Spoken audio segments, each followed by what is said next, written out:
I chose this third reflection because it clearly reflects my dilemma and confusion as I was working through my literature review for the CEL project.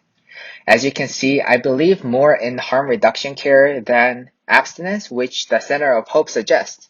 Therefore, I'm having a dilemma of whether I should write something that would favor the Center of Hope and please my CL partner, or whether I should write something that I truly believe in. However, I realized that the answer did not lie in any of those options. As a future scientist, I should be looking for facts, not something that would say a favor something. If the nature says something, I should be the one translating to the world of science.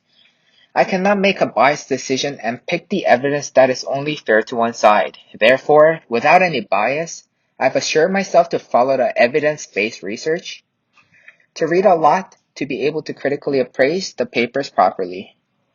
As we have learned from the lecture, there are many people without science literacy, and it is very difficult to enforce them to improve their literacy in short term. Therefore, as a, again, future professional and a scientist, I know that one big way to protect them from false information and biased information is for us to be able to be as transparent as possible. Then the general public and the readers will be able to distinguish what is a good resource and what is not. I personally think that this reflection shows so much growth compared to my first reflection. With the lessons I learned in 4300 class, I am not only discussing about my point of view regarding this project, but I'm also thinking about many stakeholders' views and shows more mature and more in-depth idea of the learning objectives of this course.